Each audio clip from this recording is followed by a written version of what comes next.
Welcome to people just joining. I think Sam will be kicking us off in a couple of minutes. Yeah, are you happy to get going, Ali? Happy to start? Yes, I'm very happy to get going. Yeah. Fantastic. Let's kick off then. Good afternoon, everyone. A really warm welcome to the first of the ISM Trust's 2022 Teach Meets. Real pleasure to be hosting this afternoon's event. My name is Sam Flower. I'm Marketing Officer at the ISM. The ISM Trust is the ISM's sister charity and works to create a pioneering programme of resources to support all those that work in music. The ISM Trust also seeks to challenge, educate and inspire through an extensive professional development programme, which includes regular webinars, seminars, events and a real mix of printed and digital resources. As I say, really delighted to be hosting today's event alongside Dr. Alison Daubney, a sector-renowned music educator who many of you will likely know already. We have a great lineup of presentations this afternoon, and there'll be plenty of time for questions and discussion, I'm sure. Before we begin, a few technical points, if I may. If you experience any technical difficulties whatsoever, such as sound quality issues, please let us know in the chat box, and we'll attempt to resolve these. And if you wish to use them, subtitles are available just by enabling them at the bottom of your screen. The session today is being recorded and will be available to watch back in a few days via the ISM Trust's website, which is ismtrust.org, and you can see the sessions recorded at /seminars. After each presentation this afternoon, you'll have the opportunity to ask questions, and you can do this by raising your hand, which is one of the Zoom features.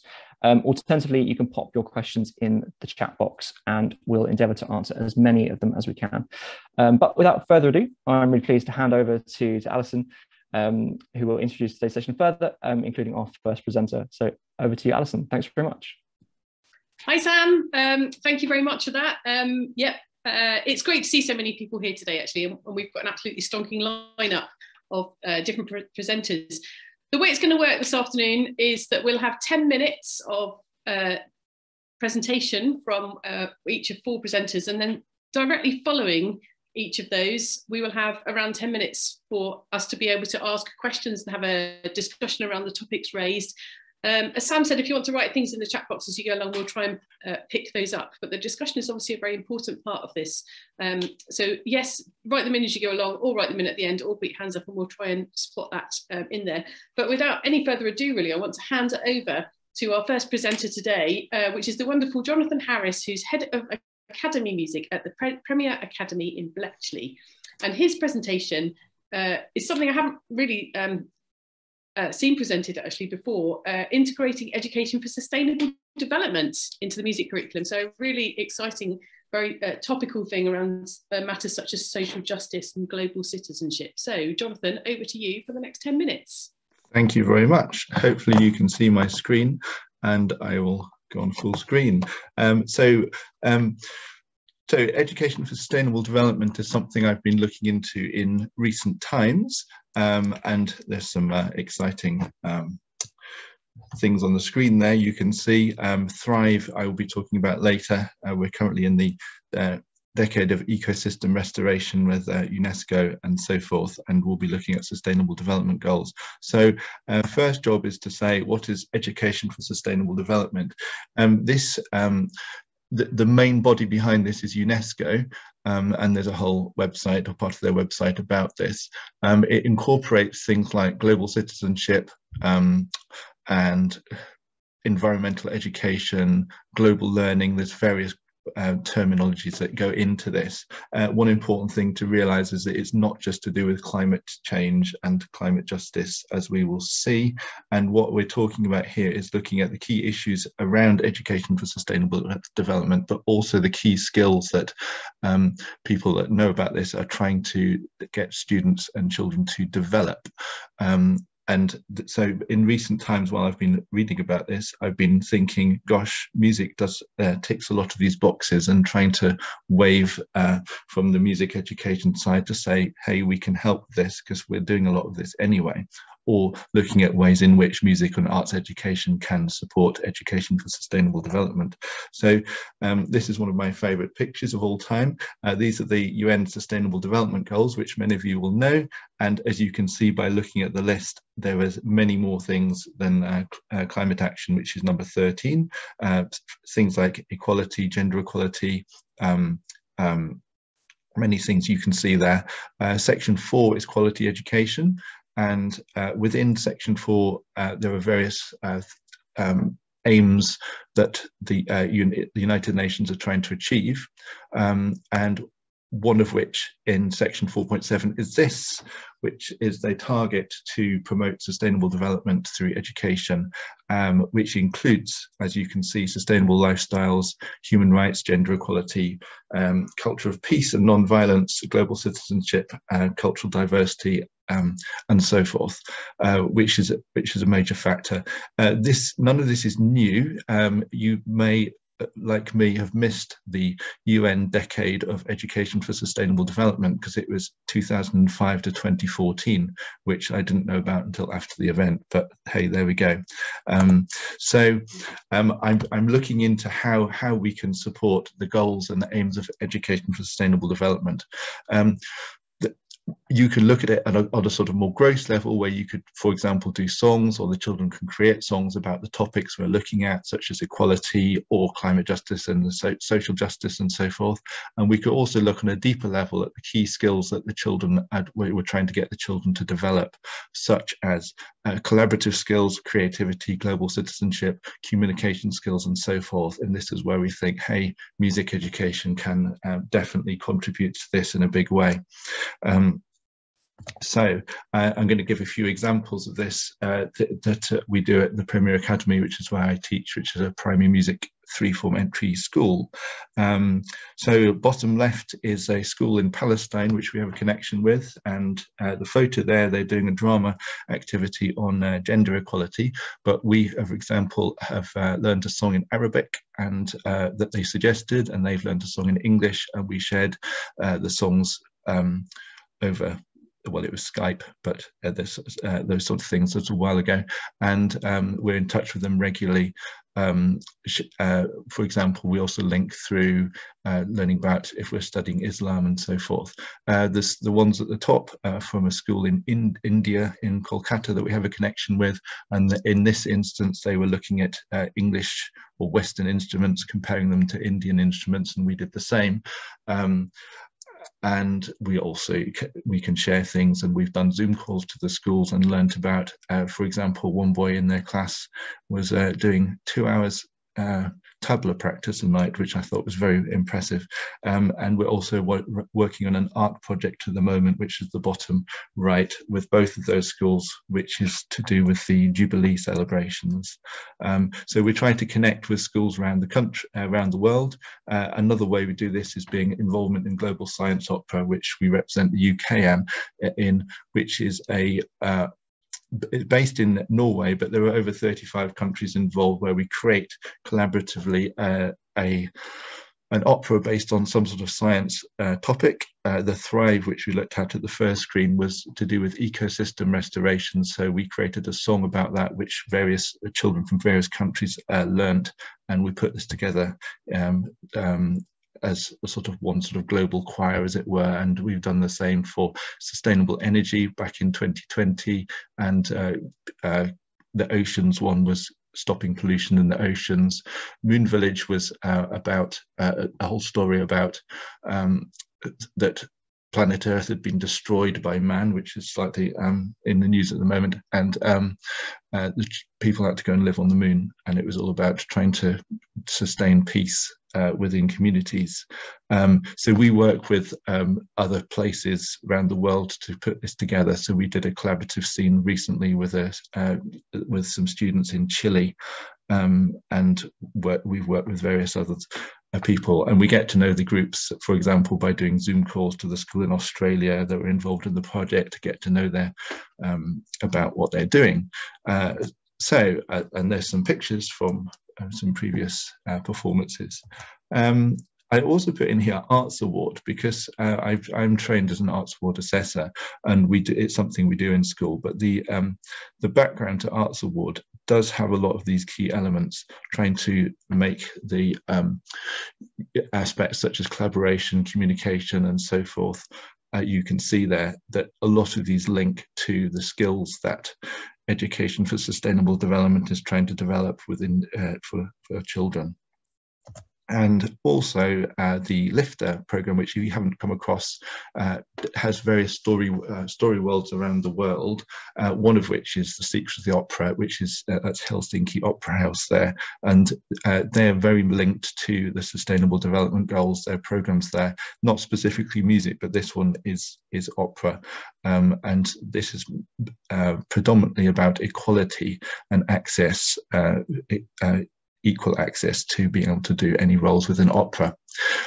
We also look at their African village that our Amber set up when we do African drum topics and so forth, but all of their approach is very much the Sustainable Development Goals and trying to teach children about that. And you can see more about that on there. That's taken from their website. So rather for Education for Sustainable Development, it's not like an add-on. For example, there's a tendency at the moment for, if you want to promote climate change, you look at geography or teach about climate change. If you want to look at peace and tranquility and so forth across the world, you look at PSHE. But in fact, what the powers that be in Education for Sustainable Development are looking at is getting it at the heart of the curriculum and at the heart of school life. So you're building up on those skills and linking it that way. There was many documents by UNESCO about the competences that they're trying to develop within the children. But what I'm trying to look at is how music education can contribute to developing these competences, which I think there's a very strong case. And those that are in the know in ESD circles very much agree with this within art education and so forth. As I say, those that possibly haven't thought so much about it will be looking at a more gross level where you would teach about climate change in geography and social justice in PSHE, as opposed to it being at the heart of every subject. Another one briefly is that looking at a diverse range of pedagogical styles and approaches, and again through music education, there are so many of these that happen anyway in good quality music education that we're in a strong place, and the skills that children develop through experiencing different learning styles is great.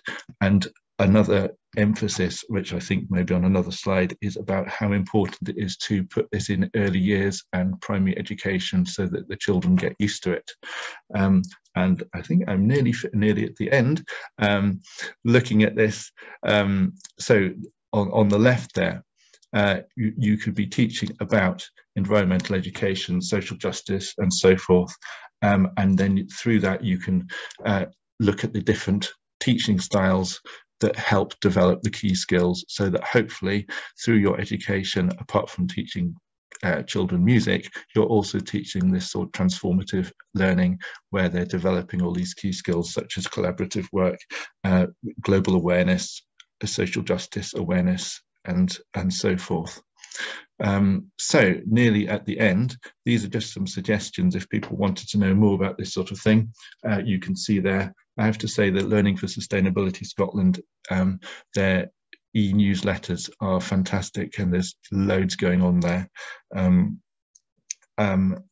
Also, I've mentioned the New Direction, which the Teaching for Creativity, Bill Lucas's work, which some fantastic resources coming out there, which also link to the Durham report, which people will be aware of as well. So you can see what's going on there. And finally, this is the same sort of thing. The UNESCO website is worth looking at.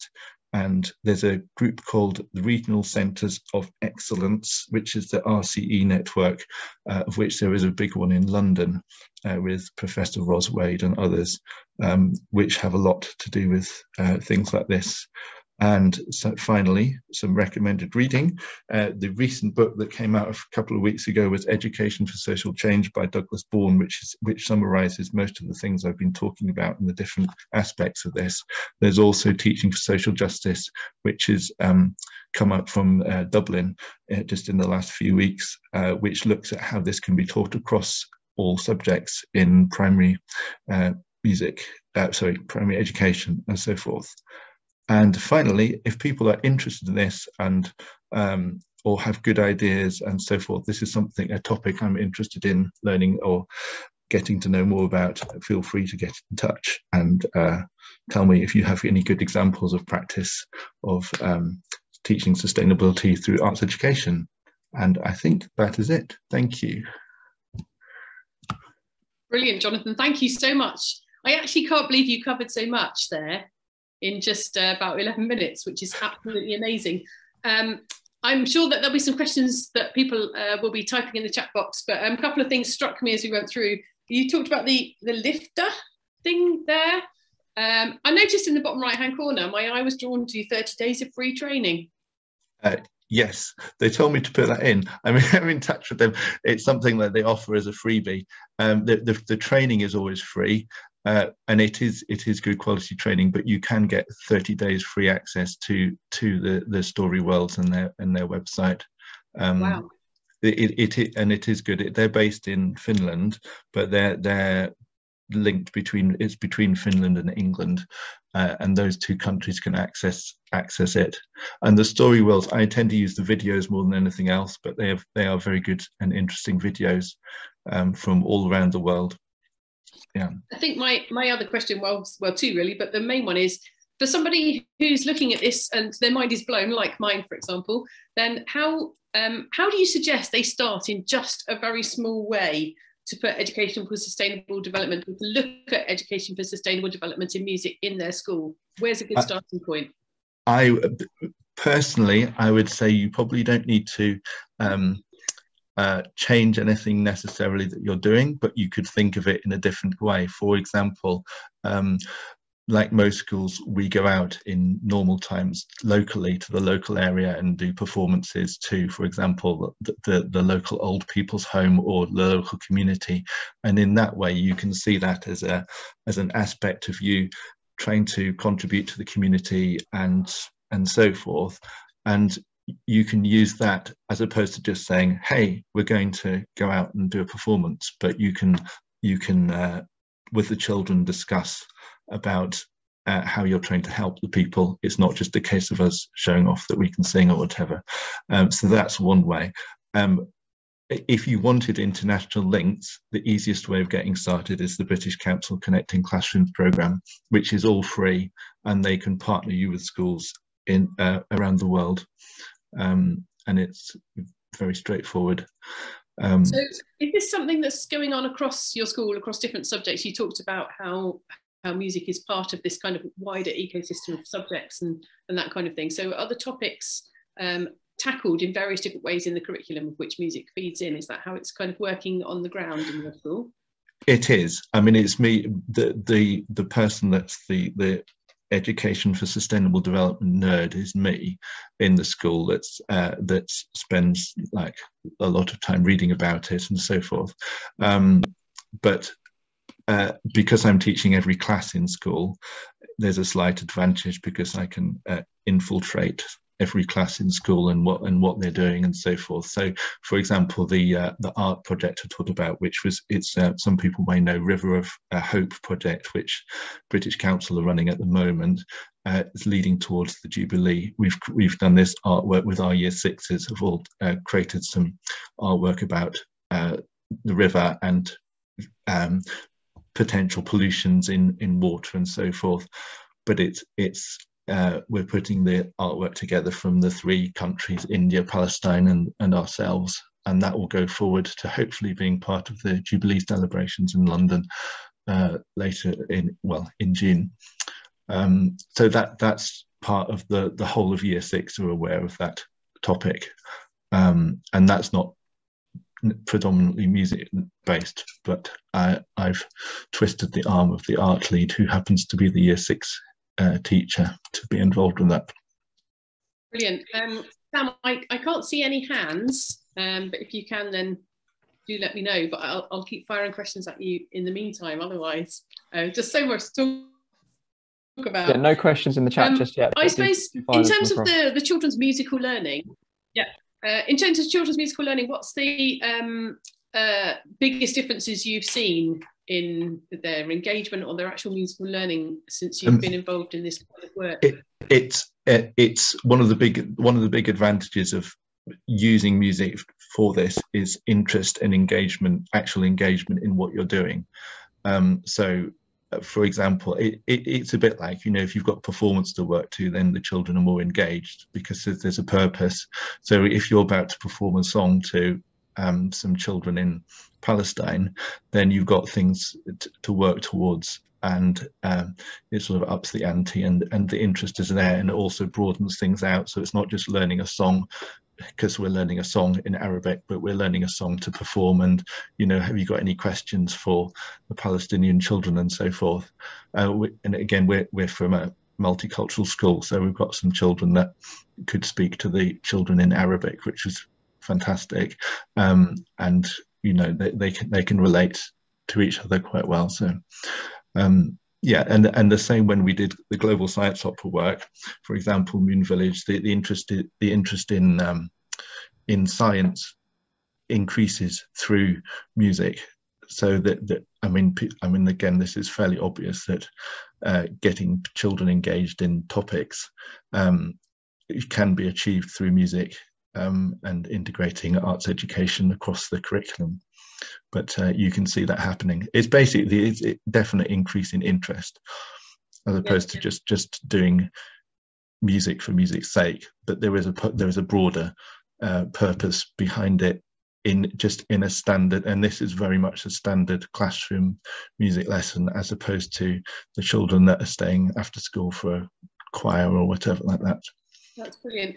Jonathan, thank you so much for joining us today and your presentation. Pleasure. I've already been asked if people can have access to it. There will be access to the presentations afterwards. Somebody's also asked for the slides, so perhaps you might be able to share those too, because there's so much information on them. And I'm sure if you've got any other questions, you could direct them straight to Jonathan's email as well, which is brilliant. Thank you. We're going to move on. We're actually rationing through things today. We've got a lot to get through to give people things to think about. To Katie Nielsen, who is going to give us a presentation called Looking Beyond Adult-Led Music in the Early Years. Now, Katie is a primary music and early childhood specialist and a researcher, and she's going to share some of her wonderful research with us this afternoon. So that's just coming up now for us. Katie, I'm going to hand over to you. Thanks very much, Alison. So my name's Katie Nielsen, and I am indeed a primary music specialist. I also work a lot in early childhood music education. I work for the Voices Foundation, if any of you have heard of the Voices Foundation, as a senior musicianship practitioner, supporting and training teachers all over the country, actually. And I've more recently become an early childhood music education researcher. And that's the hat I'm wearing today for the talk that I'm going to give you. I originally did a music degree at the Royal Northern College of Music. I did a PGCE in primary education at the Institute of Education in London. But very recently, I did an MA in early childhood music education at the Centre for Research into Early Childhood in Birmingham. And that was a 3-year part-time course. And again, this is the focus for today, the work that I did there. So in my first year of studies at Birmingham with Jess Pitt, who I did see is here, hello Jess, we looked a lot at musical behaviours of young children in everyday life. So I'm not talking about in a music lesson, I'm not talking about with a music practitioner in front of them, I'm just talking about what they do day to day. And you can see a few pictures there of little examples of everyday musical behaviours.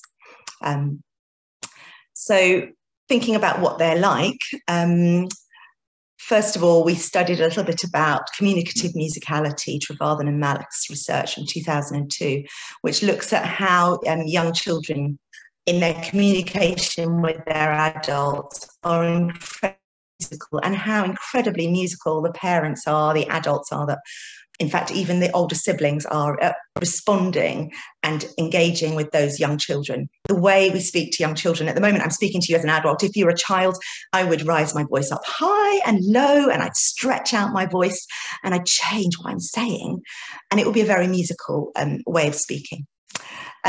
Susan Young, who's a fantastic early childhood music educator, researcher, described or divided musical behaviours into these separate categories: gesture, play with objects, movement, listening, and vocalizations.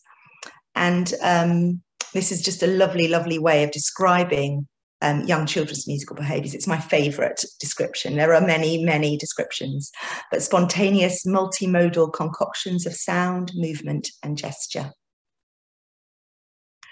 So that started me thinking. I'd done a music degree. I taught music for many years. Had I ever really thought about what music really was? What was it like? What is it? It really made me question the very definition of music.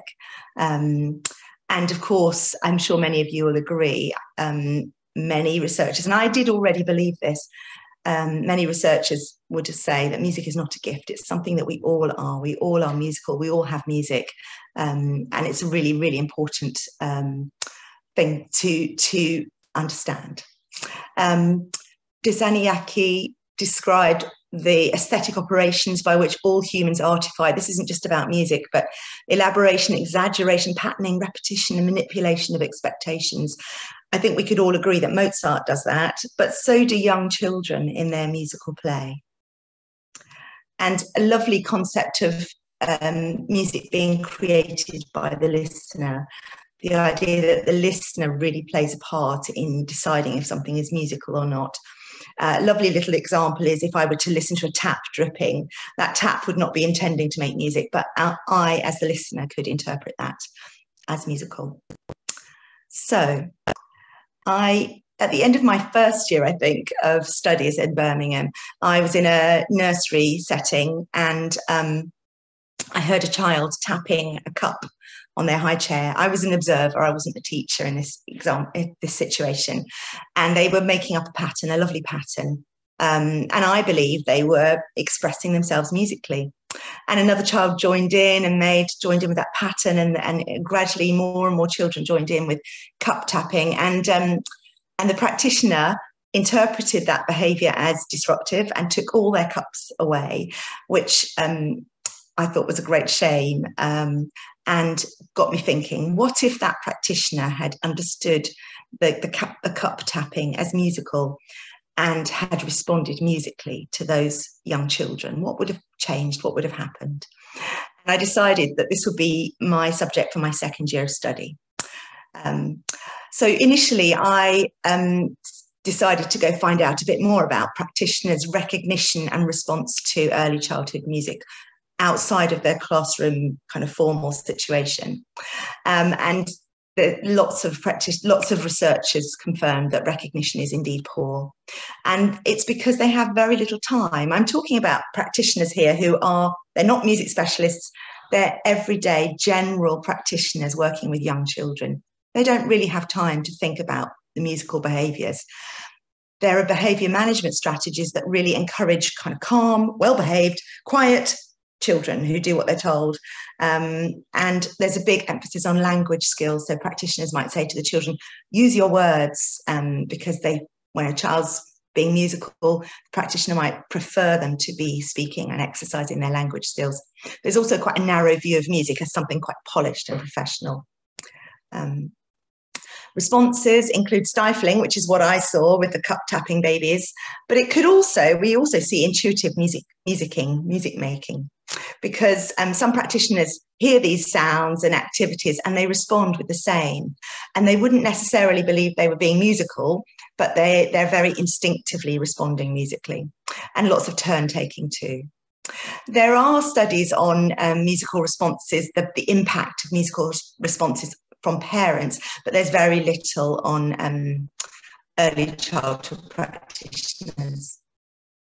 So I started exploring, and I approached a nursery near to me. They have a very rural setting with woods behind the setting, and they go on a daily walk. And we decided to study musical behaviours on our daily walk. And this is the question, the academic research question that I asked. What might potentially change when early years practitioners respond musically to young children's musical behaviours during their daily walk? So very quickly, I'll fill you in on the details. It was rural, it was quite a white middle class, affluent setting, 20 children, 14 members of staff, with everybody having English as their first language. And in terms of data collection, while we were on the walk, we did 4 walks across 10 weeks. I took video recordings and made field notes. I kept a reflective journal. And I had lots of informal conversations with practitioners. And then at the end of the project, some semi-structured interviews with 7 of the 14 practitioners. I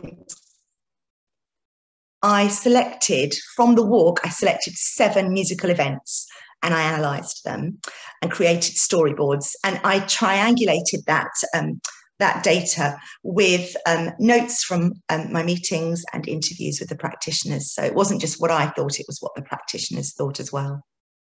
And here's a little example of one of the storyboards that I created. So ignore the green dots, sorry. I'll explain those later.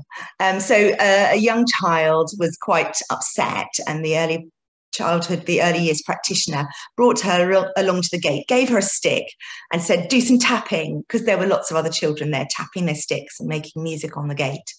But this child was really upset. So I actually decided to try and calm her down by singing her name gently to her and ignoring the stick tapping. But actually, once she was calm, she did start tapping her stick, and that was the behaviour that initiated this little sequence of events. So then she started tapping her stick, and I said, that's a nice sound, and I gently tapped my stick on the gate. So I didn't join in with the crazy tapping of the other children. I gently tapped with her. She then transferred her stick to her other hand, and she started to hold onto the stick I was holding and controlled my tapping. So it synchronized perfectly with the tempo of her own stick pattern. And she was really serious about this, and she was really satisfied with what happened. And it was completely different from everything else the other children were doing. And that was a lovely example of how her initiation, my response, kind of resulted in a very musical activity. So I did that with 7 examples, and they were all really different, actually. They were all really different. I don't have time to share those with you today. But I came up with the green dots. I'll go back to the green dots. The green circles, I found keywords and I highlighted those, and those came together to create 3 themes. So we have the theme of bonding, that children and adults bonded, leadership, and mood regulation.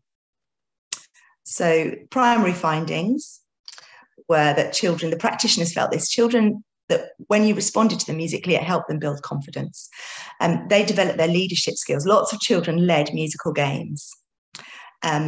Bonding was really interesting. I bonded with a few children really strongly over 4 walks. And the practitioners were really surprised with those children. They were quite shy children. They weren't used to strangers, yet we made strong connections. And they were the children I'd responded musically to. Mood regulation was really important to the practitioners. It helped them actually manage the behaviour of the children. So I'm going to move on to secondary findings. And these were quite interesting. So recognition of everyday musical behaviour was quite poor. Okay, and that was true. We'd heard that in the research from other researchers, and it sure enough was true. The other thing that was interesting, that lots of practitioners saw musical responses as really silly, and they, in fact, there were 2 practitioners who responded very instinctively to musical behaviours, and they've been given nicknames. I'm not going to use their real names, but I'm going to give you an example. One maybe would have been called Silly Jilly, or another one Crazy Daisy, because of how they responded musically to these babies and young children. And that really devalued their musical responses, I think. And it made other practitioners really reluctant to experiment, which was a shame. Musical behaviours were also missed because the demands were so strong on the early years practitioners. You know, they had to be watching these children really carefully, that they weren't running away, they weren't putting things in their mouth they shouldn't, that they were keeping safe, and it made it difficult for them to spend time responding to the children. So, pedagogical implications. I think we need to broaden our understanding of music in early childhood settings. At the moment, we very much think about it as adult-led, a music session, and I think we need to think outside that box and think about all the music that's going on all day. I think we need new training for early years practitioners that gives them the opportunity to observe and discuss the musical behaviours of young children and rethink what music actually means. I think we need to give practitioners time to practice. So I was very, very lucky. I had loads of time to look and watch because I didn't have any other responsibilities. They need to be given that time too. And we need to foster a greater respect for musical behaviour and musical responses. Because if we don't, how are our practitioners going to overcome their inhibitions? I think we can do that by sharing research, which is what I'm doing today. And if we do that, we can foster a greater respect for all this kind of work and help our practitioners to be taken more seriously and avoid them being given silly nicknames. Here's my contact details. I'd love it if anybody wanted to get in touch and find out more. Obviously, you can ask questions now. And here are my references, of which there are many, which you may be interested in following up to find more information. Thank you very much, Alison. I'll stop sharing my screen now. Brilliant. Thank you so much. Again, so much covered in just 10 minutes or just a little bit over. So we've got about 7 or 8 minutes for questions.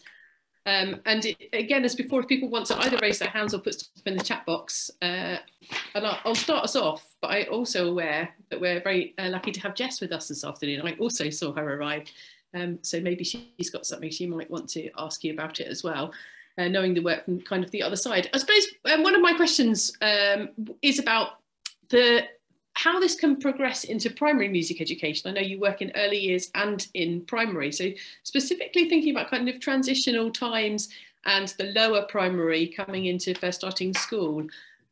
We've got quite a lot of teachers today who would be teaching in mainstream schools, for example, who this idea of communicative musicality might be a new thing, might not be. But what's your advice to them? I mean, I think I probably would want to think about it a lot more before answering this question, if I'm really honest. But today, for example, I was in a school and we were singing a song. I'm working with year ones at this point. We were singing a song and we decided to sing it really fast. The children wanted to try out and sing it really fast. And one child just started dancing, instinctively started dancing. That was his response. And the teacher told him off for dancing. And I think maybe that's what we need to be thinking about. Hang on a minute, that was a really wonderful musical response. And so obviously I didn't want to make the teacher feel uncomfortable because it's my job to support and mentor and train teachers.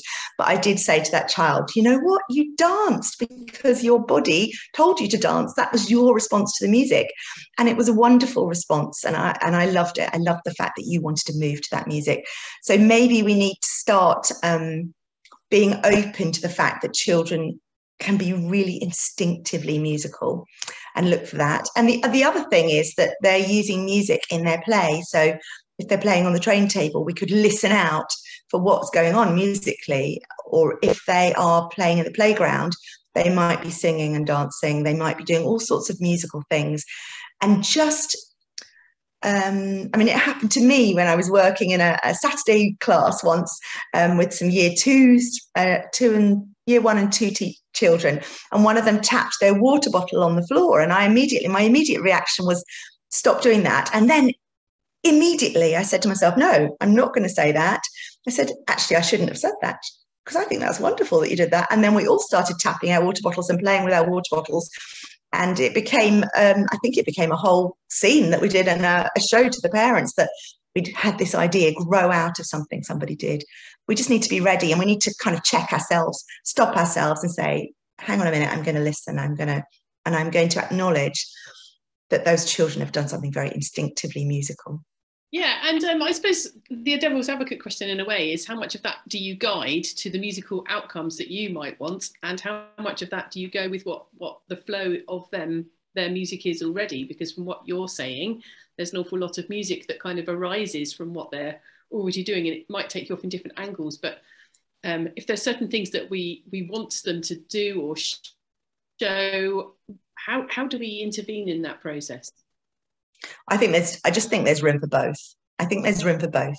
And I think, especially in early childhood music, maybe we shouldn't really have too many. I mean, it's a shame, isn't it, that we have to have outcomes all the time. I think maybe we shouldn't be trying to do that.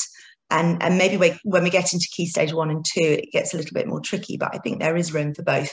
And if we can open ourselves up to what is possible and learn to listen and think and challenge what we grew up with, maybe as our expectations of and what we've been trained to do, maybe if we challenge that and are open to it and spend a bit of time thinking about it, then we can find ways to incorporate both. Yeah, I agree with you. So. I think it is a balance of both. Jess, I think you're with us. Is there anything that you'd like to kind of bring to this, to ask Katie about, that you think might be interesting from things that we might not have heard? I think, you've touched on some really important things. Hello, everyone. It's really lovely to see you, and it was lovely to be part of the 2 presentations so far, which have been really excellent and very stimulating. I think, we've got the challenge really, and I'm trying to frame a question, but the challenge really, I think, is that we've got 2 very different curriculum frameworks abutting each other.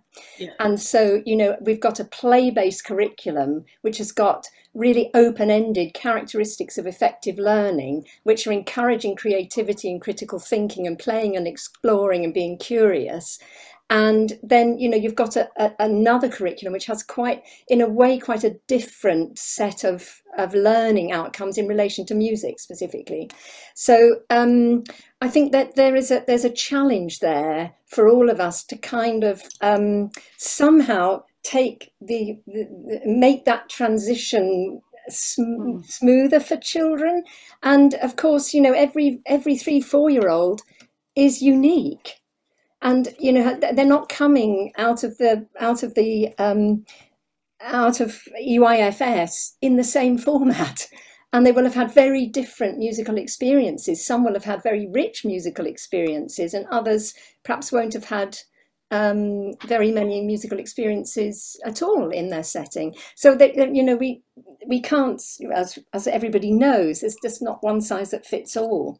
So the other thing I suppose I was going to say is, Katie, could you comment really, I suppose, on being a researcher practitioner and what that has added to your practice? I think that's probably a question that would be of interest.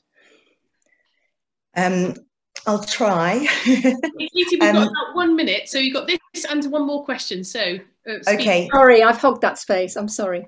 Okay. Don't worry at all, Jess. Do you know what? I think that it's made me rethink how I work with particularly how I work with my parents and babies in my parent and baby classes, and think about the fact that I need to let research inform my practice a lot more. So I did see a question about why I chose the walk. Is that the one you're thinking of, Alison? Yeah. So I didn't want to be in a music classroom. I didn't want him to be in a formal music lesson because I was particularly interested in everyday musical behaviours. And that's what I felt that the practitioners probably weren't thinking about. So it was really important to me to do that. And I originally wanted to do it during a mealtime. I wanted to look at musical behaviours during meal times in this nursery setting. I mean, we're talking about babies and toddlers here, really young children. But the manager didn't want me to do that. She thought that would be too hard for the practitioners. And she felt that the walk was a better environment.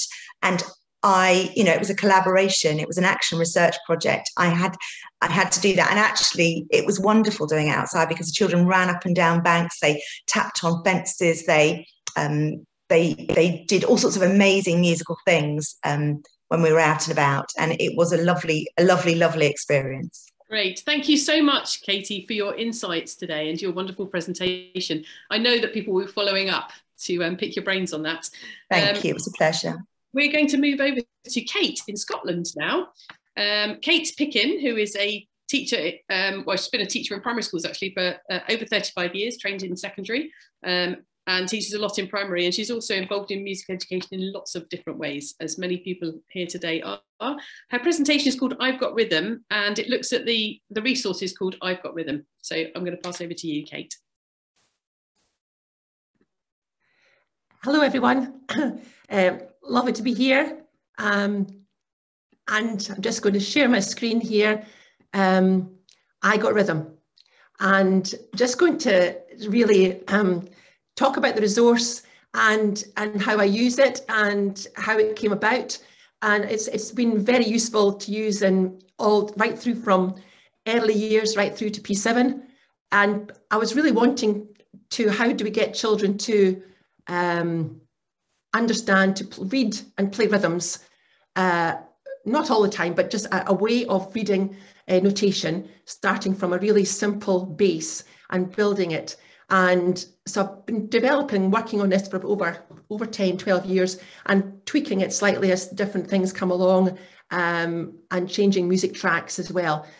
So I'm interested to hear what you think. So I've broken it down because I wanted class teachers to be able to follow, you know, how do you teach children how to read rhythms and play rhythms? And I thought if I could pair that right back in the building blocks for an activity resource in how it could work. And so it's called I Got Rhythm. And this is where it goes from here. So we have squares and circles, and then you can obviously see I put ta and tete further on. I always do it with body percussion first, saying, playing, and then you transferring onto drumsticks. You can see in the picture here, I've got 3 different sizes, and I've been using the blue ones with early years in P1, and then I think these have been quite good for P3, 4, is that year 4, 5 maybe in England, and then drumsticks, they're a bit longer, so directionally coordination probably better for them when they're slightly older. So moving on, so it's a fun and engaging way for children to learn how to read and create their own series of rhythm patterns, starting through shapes and playing using body percussion, which leads on to using drumsticks for chair drumming activities. So this is what, if I move on to the next slide, is in early years in the Curriculum for Excellence learning intentions. This is what I'd be asking in early years. This is what we're learning to do. Play in the beat, handle and play untuned percussion, and play simple rhythm patterns. And no matter where, if the children haven't had the experience of using circles and squares before, this can be started at any age. So this is where I started with this. I had a nice track of music, and these set of rhythms using squares and circles fitted this piece of music perfectly. But going through the years, not the years, but fairly recently, or a few years ago, I thought, right, let's pair that back. How would you teach that rather than just put that on the board? So if I bring this back to one line at a time, and I wanted to show teachers, this is how you would teach it. So I would say the name of each shape following the arrows, and give them an instruction in below the PowerPoint, count in a steady 4 beat, count a steady 4, and ask the children to say the name of each shape. So for this play, this is just a very simple 1-bar drum track to help the class teacher.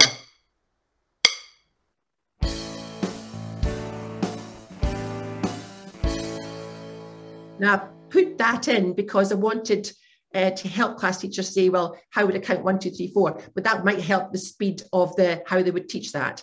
And they wouldn't need to use the audio first of all. I'd always say, let's say the name of each shape following the arrows. And then when they're confident, add the track in, listening to track first of all.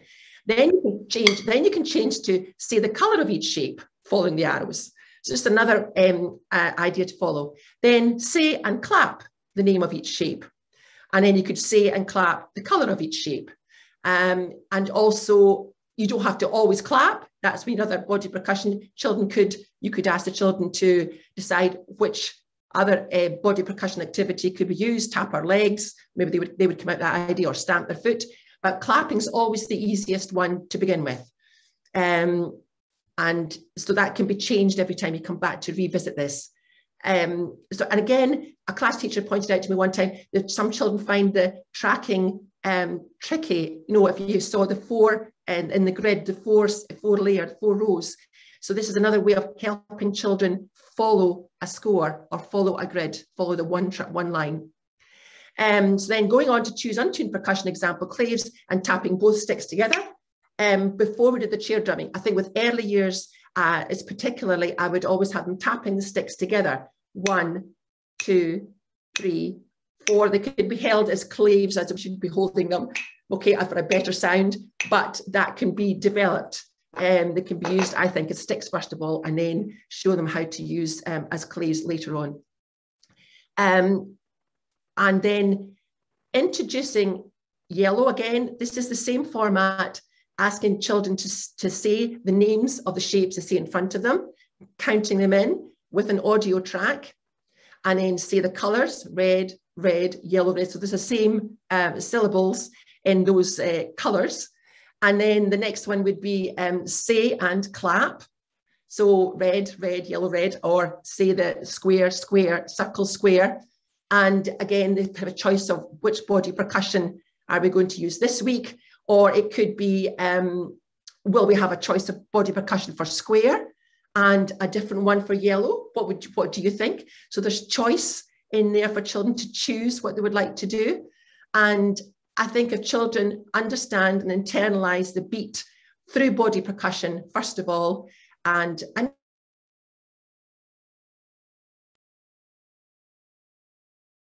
activity through other body percussion activities that can be done. But this is, and I think if you do body percussion first before going on to the untuned percussion. So that leads you, and this was the last line of the 4 rows in this, the rhythm grid you saw. And so that nicely goes on to looking at this one, talking about, okay, let's say the names of the shapes that we see in front of us after 4, and then say the colours, and then get them to say and clap, get them to choose other body percussion activities to use that one. And when they're all confident and clapping or beating at the same time, ask them to choose an untuned percussion instrument or set of claves. Or further up the school, it can be drumsticks, but claves is fine. And then you come to the grid that I showed you earlier. Okay, so squares, circles and squares. And then I would put on a piece of music. So if I just go on to the next slide, there's this lovely track of music that I have the permission to share. And it's a Scottish track called The Wee Man from Skye. And I would always ask the children to listen to it. And can you feel the beat? I like to listen to it just to get a flavour of it.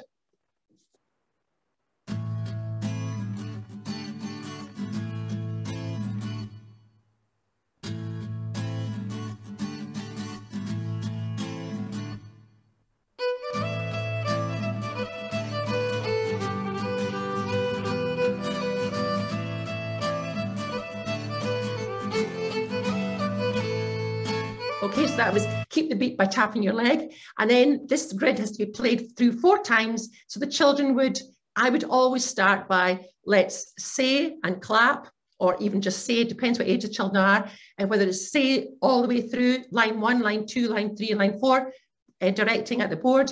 And then you could say that, and depending where they are, they find it easy, then you can go on to using the untuned percussion and tapping through first before you ask them to add to the music. And it's a 4-bar introduction, so the children will be counting. I would say, let's count together. As soon as the music starts, we're counting to 16. Later down the road, I would introduce counting in bars, but always, I encourage children to count in the introduction because it makes them feel part of knowing when they are going to be starting. And they whisper along, counting to 16, and then we're ready to start.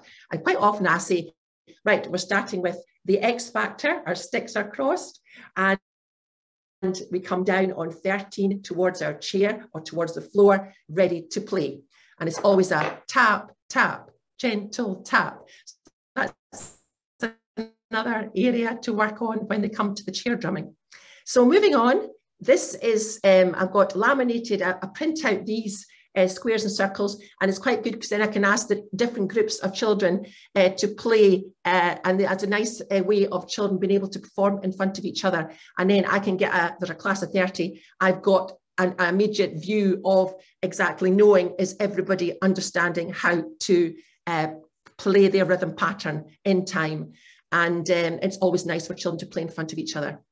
And then when that, I feel confident in that, I could ask, I'll lay them out on the floor. They could be arranged in a different way. I've kept it the same way just now, and ask if anybody would like to come out and play through the grid on the floor. And they could be away in groups practicing with lots of different templates, the same template, and then coming back. But that's just to show you not always using a board, using as an active learning activity like this. Moving on, this is the second half of the tune. And we go through exactly the same way on this here, going through line by line, pairing it back, and then that's the second half of the tune, and it starts after 8 beats, but that's further on. So if I go on to the next, that's the whole tune is played over 2 slides, and I think it'll stop, hopefully, and I just go back, and that's fine. So now we're on to, that's for the whole performance. And now there's a time in the resource to go compose. And so I asked the children to come out, and if they could drag and make up their own, come out and maybe drag and just create their own line 1, just as an example.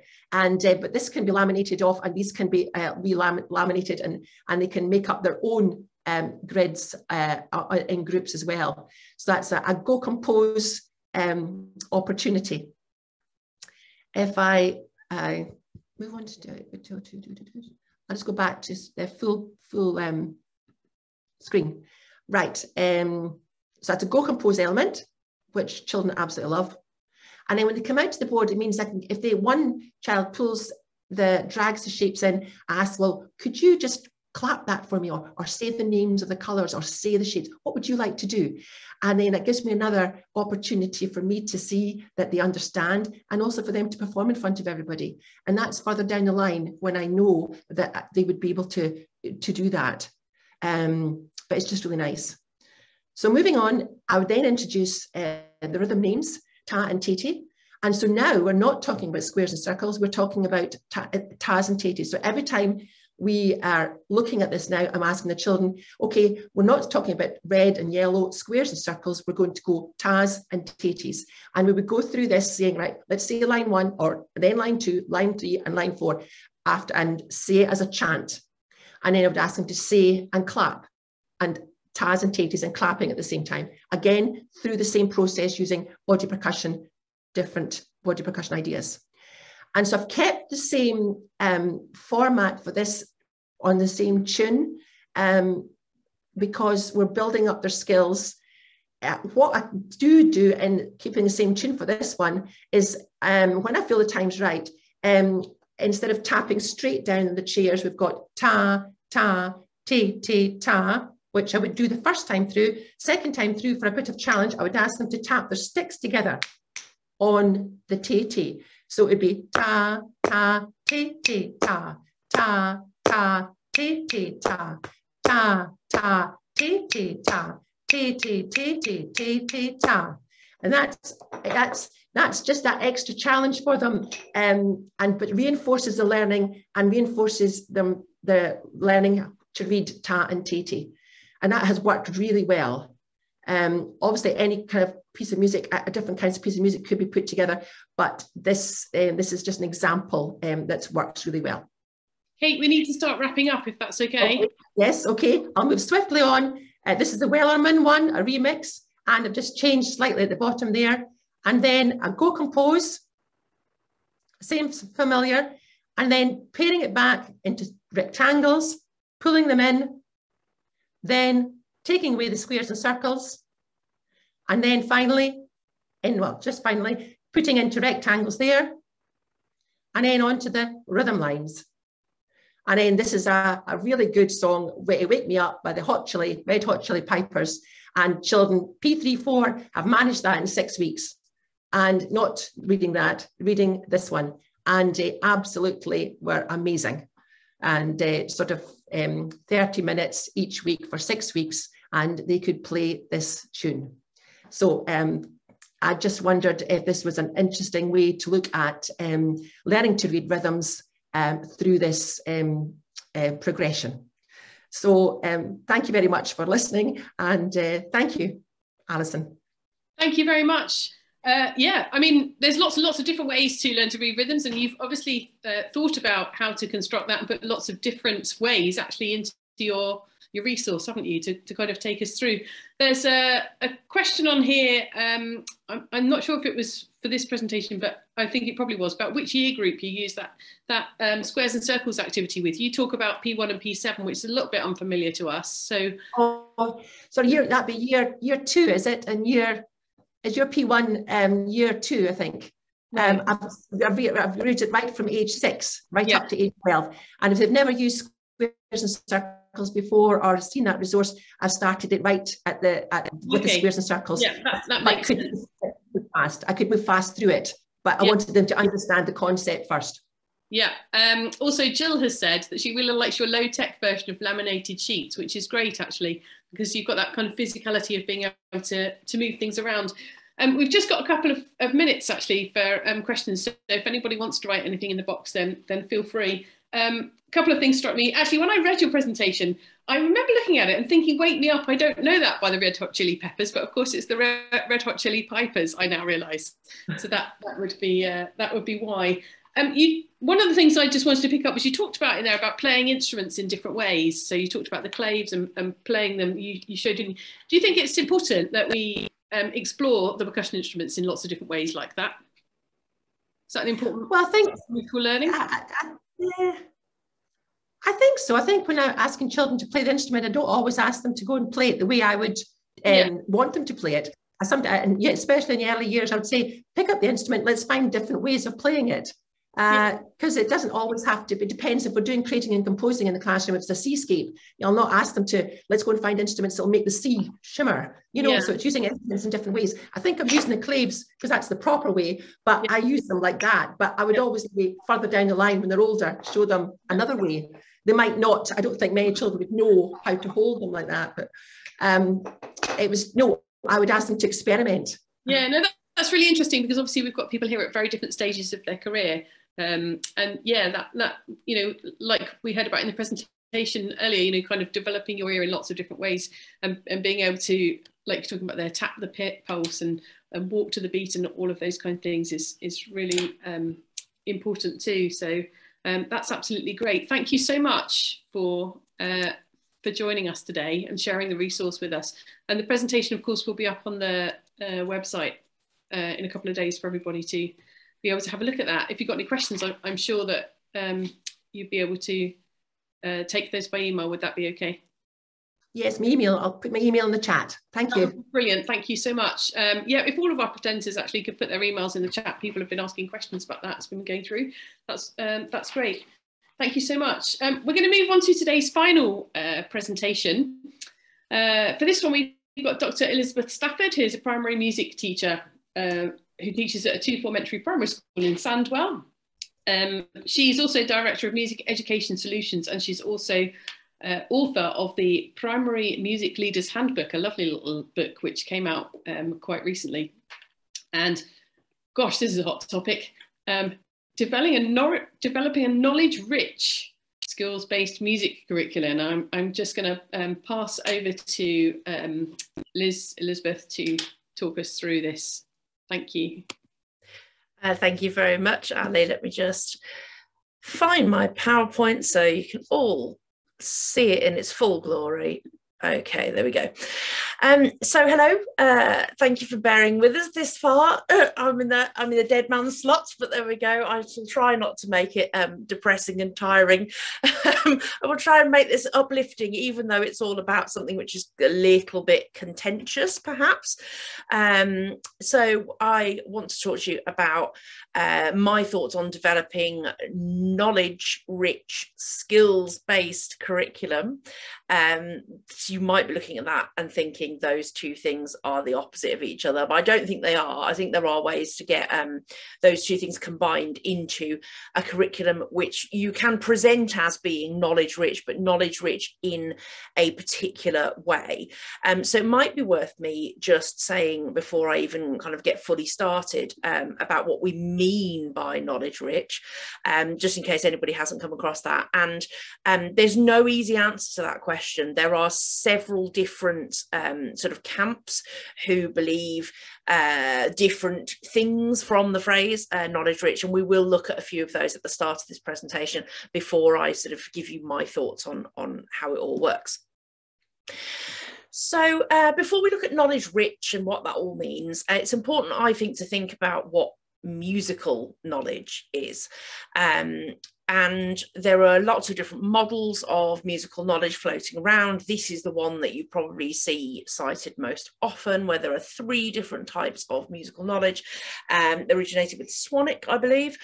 And essentially, within these 3 different types of knowledge, we encompass kind of knowledge and skills and kind of relationships with music, the kind of more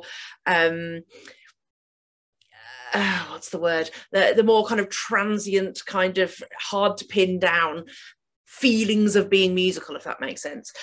So knowledge about music, I'm sure plenty of you will have come across this this model before, but just in case, knowledge about music is kind of cold hard facts. So things like how many sharps there are in D major, how many symphonies Beethoven wrote, that kind of thing, knowledge about music. I would say for me, that's the least, generally speaking, the least important part of music, because music really is a practical subject, isn't it? It's a skills-based subject, which is where that knowledge how to music comes in. So this idea of how to sing, how to play an instrument, how to compose, how to listen, all of those are skills that we need to develop, but here within this model framed as the knowledge how to do something. And the knowledge of music is that bit that is the bit that's quite difficult to define. For me, it is the building up of a relationship with music, the emotional response that you have to music, just what it feels like to be musical. And those of us who are sort of active as musicians ourselves will, know that feeling of just coming off stage after doing a really good performance, or even in a rehearsal. Sometimes you do something and it's so tight and it's so perfect that you just get that kind of little buzz at the end of it. It's all that stuff. And for me, that is the most important type of musical knowledge, because if our kids don't get that, they are not going to continue to engage with music in a meaningful way throughout their lives. They will, of course, listen to music because everybody listens to music. But in terms of like undertaking practical musical tasks, joining a choir, being in a band, writing their own music, if they don't develop that buzz and that relationship with music, that stuff doesn't happen. So for me, when I'm kind of framing my curriculum, what I look for is how I can create a whole load of experiences that develop that knowledge of music, the excitement and the relationship and the just feeling of being musical. And in order to be able to do that, I have to make it accessible by making sure that there's some knowledge how to music. You're not going to get a buzz out of singing a piece of music if you haven't been taught how to sing it properly in the first place. So the skill bit, the knowledge how bit, really important. And then sometimes it is useful to have that knowledge about music. And sometimes it's not so relevant. I find myself it's more relevant in Key Stage 2 because there's more stuff in the natural curriculum in Key Stage 2 that talks about that type of knowledge, things like the history of music, things like notation. There is a place for it, but for me it is not central. And this is where we run into difficulties, because knowledge-rich curricula want to put that type of knowledge, that factual knowledge, central to the learning process when it's viewed in a very kind of purist way.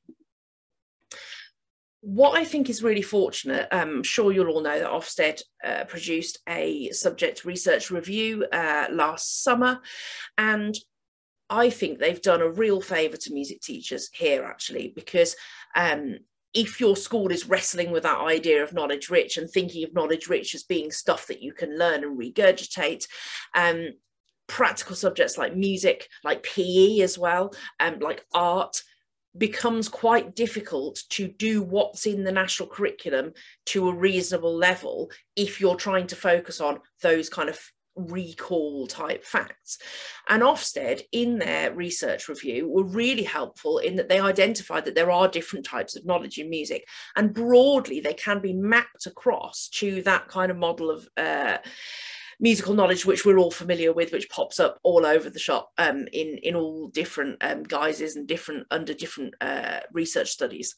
So Ofsted have said that there's declarative knowledge, which is that obviously factual based knowledge, procedural knowledge, which is the skill or the knowledge how, and then they also have this idea of tacit knowledge, which is sort of akin to the knowledge of music, but I don't think it goes far enough. It's about experiential learning. I don't think it quite grasps the whole like lovely sort of positive well-being-y side of the knowledge of music, but it's, you know, as a model, it works quite well mapped against each other.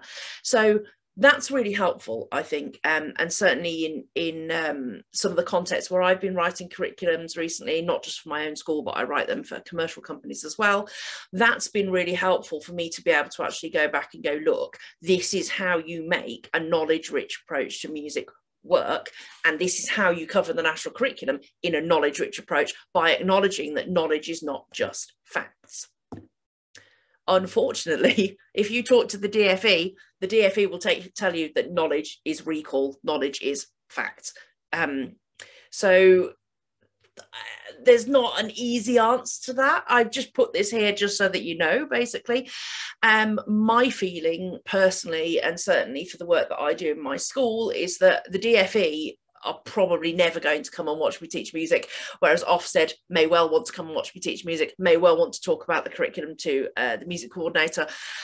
So I'm happy that Ofsted have recognised a little bit beyond what the DFE are sort of spouting at the moment, that actually there are different types of knowledge in music and that they are all equally important.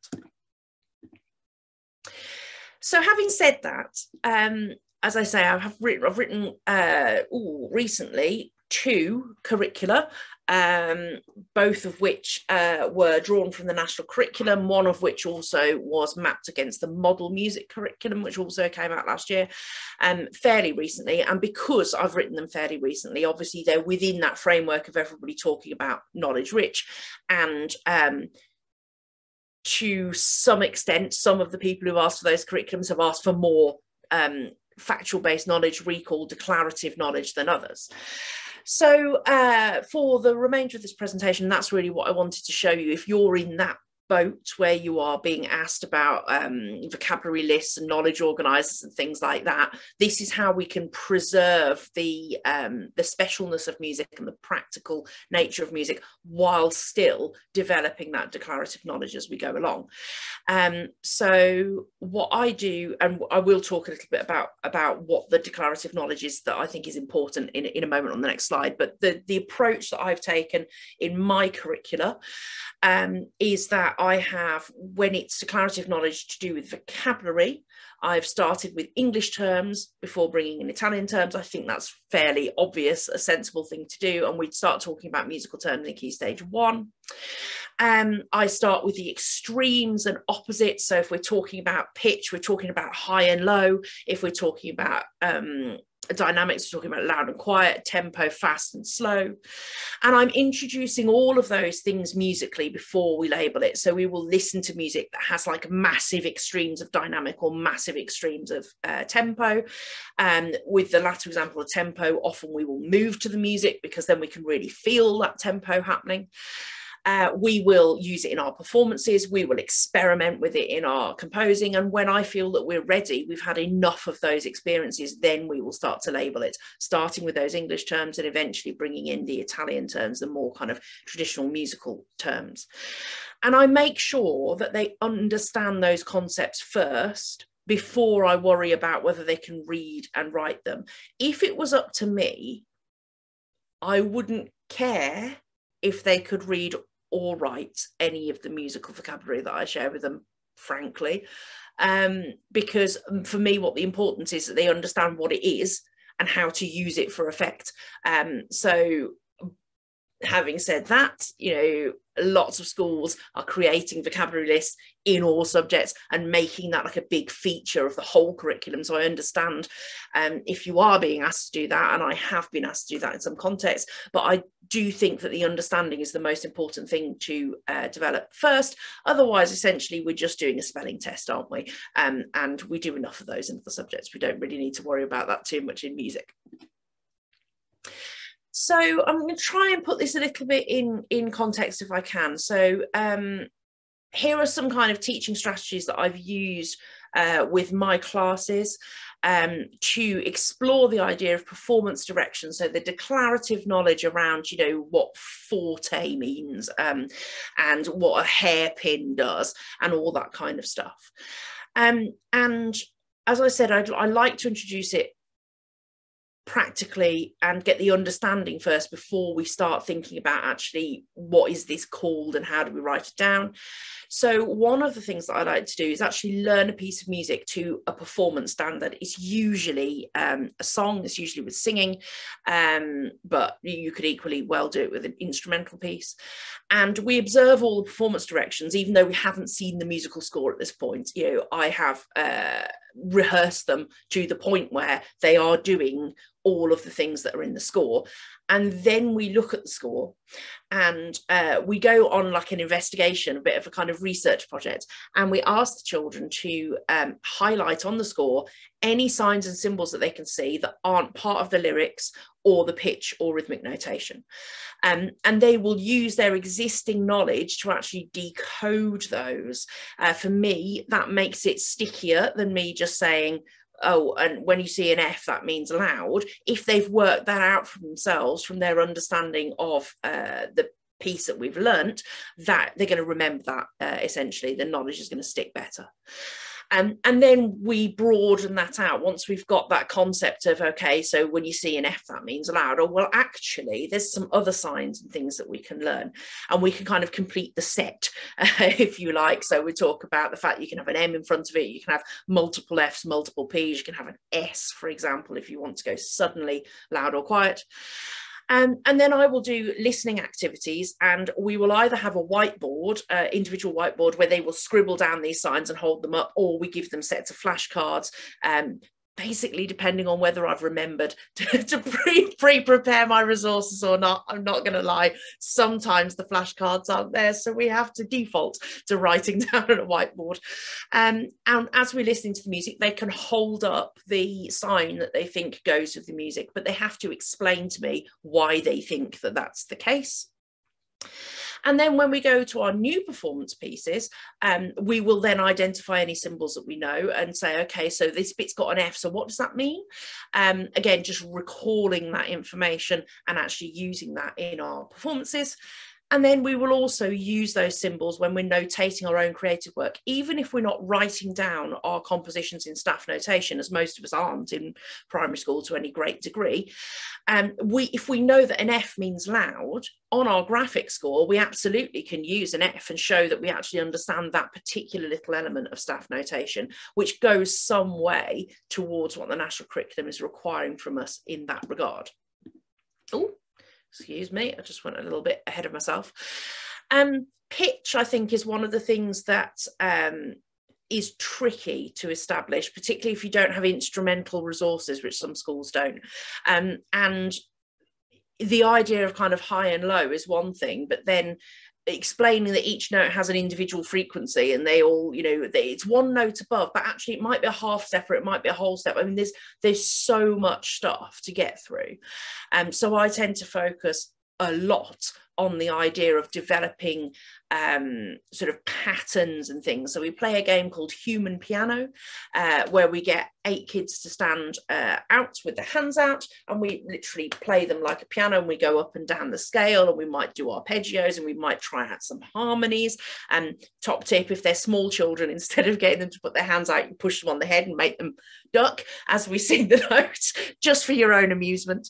And we might use hand signs when we're singing, not necessarily the Kadai ones, they could just be kind of up and down to show. We might have some dot notation, so we might sing 2 or 3 notes and then go, okay, here's a few different patterns. Did it go like that, or did it go like that?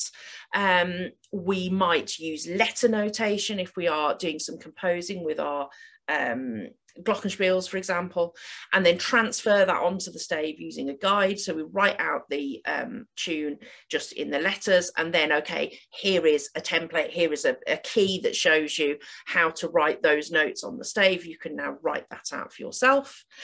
We might cut up the score of a piece, obviously a photocopy, not the real thing, and ask the children to put it back together in the right order, using their knowledge of what it sounds like and the fact that, you know, the notes go up and down the stave as they go up and down in pitch. And we might also guess the words to a song that we already know by looking at the melody notation. Obviously, we take the words out and they have to work out from looking at where it goes up and down, what do I think that, that melody might be. One of the other things that we have to think about for declarative knowledge in the Key Stage 2 curriculum is, I've called it musicology. It's not really musicology, but it's this idea of the understanding of the history of music. And what I think is really, really nice about the national curriculum is it doesn't tell you whose music, so you can do whatever you like. And so depending on who I'm creating a curriculum for, depending on what day it is, what year it is, what week it is, I change my mind as to what musical styles I want to look at. And when I pick the different areas of music history for my curriculum, I will make sure that I have got a really nice mix of different musical styles and genres in different parts of the world. And then the things on this screen here are the things that I will discuss as elements of knowledge that are useful to understand that particular type of music. So some kind of historical or geographical context, or maybe both. The stylistic features, what makes that piece of music sound the way it does. The influences, the stylistic influences, where has it come from? And the influence of that particular style on other styles of music as well. And that then, towards wrapping up, if that's okay. And that just then gives me the flexibility to be able to pick whatever genre or tradition I want to look at, but I'm still developing similar types of declarative knowledge about each. On this slide here are just some examples of different ways I've reinforced declarative knowledge. I can pop those in the chat though, so that you can have a look, and I know you'll get the slides at a later date anyway. Obviously, bit of time for questions, but those are all the ways you can get hold of me as well, so feel free to screenshot that, and I'll put my email in the chat as well. Okie dokie. Brilliant. Thank you so much. Yeah, I mean, I was listening to that and thinking to myself, actually, a couple of things that we didn't clarify over the afternoon. And we had that lovely presentation from Scotland around notation earlier, looking at notations in different ways and developing a relationship between sounds and symbols. But of course, in our own Key Stage 1, we don't have a requirement for notation to be in there, do we? That's my understanding.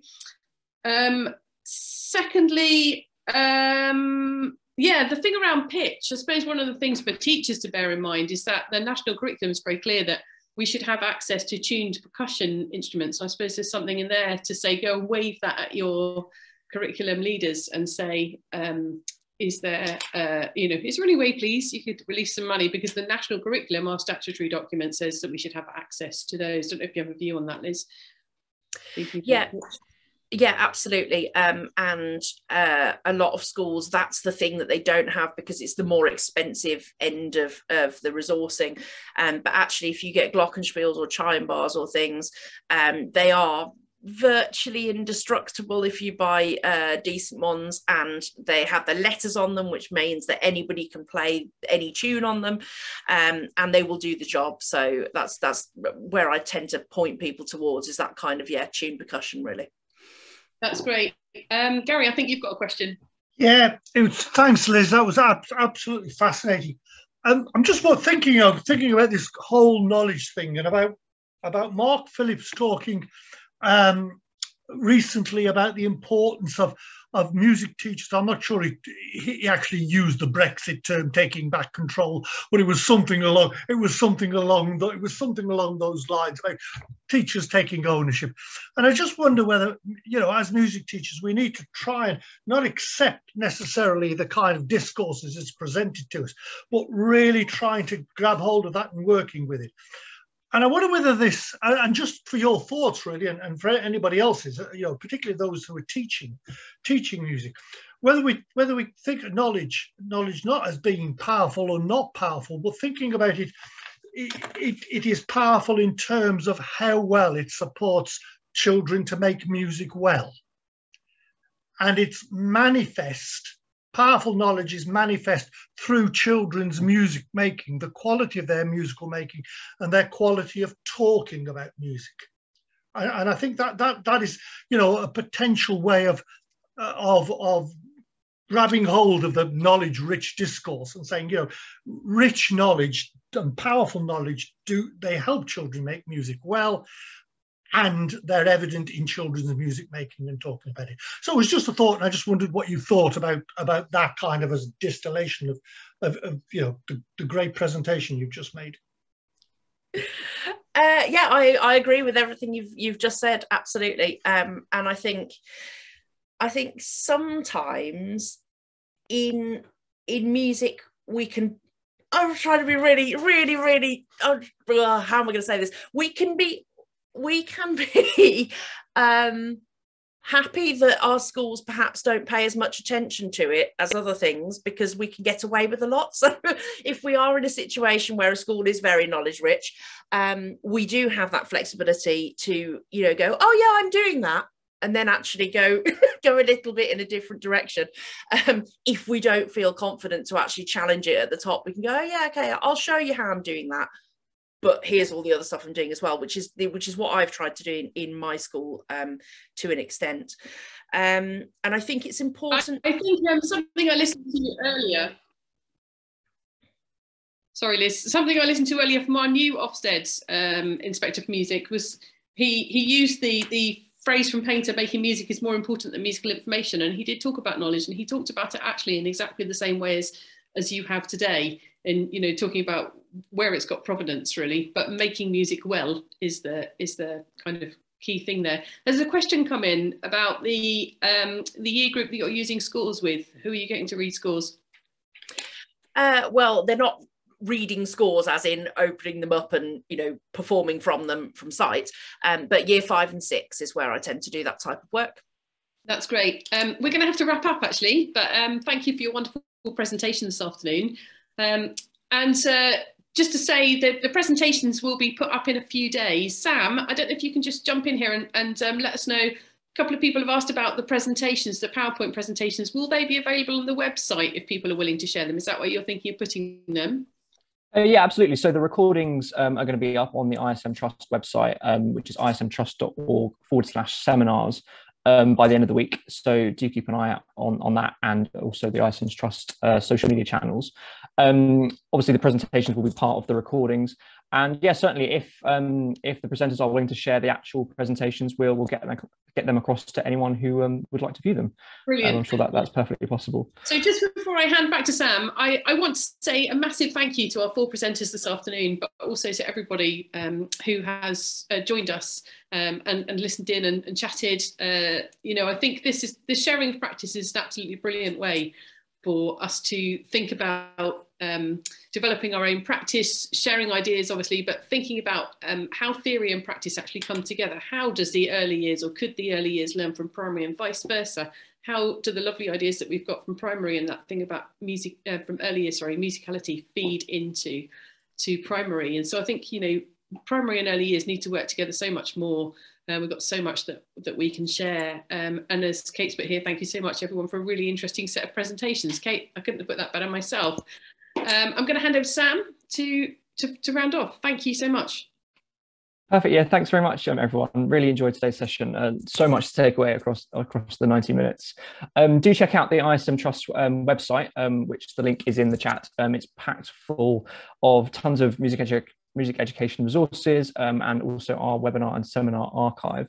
For any of you that are interested or involved in secondary music education, we're hosting our second Teach Meet of the year tomorrow, 4 till 5:30 p.m. Once again, the link to sign up to that is in the chat. Finally, if you do want to be among the first to find out more about upcoming ISM Trust events and resources, as well as news from the ISM itself, you can sign up to our free monthly newsletter. The link to that is in the chat as well. And the last thing for me to say is thanks so much for attending once again. We wish you a really pleasant evening, and we'll see you at another ISM Trust event soon. Bye for now.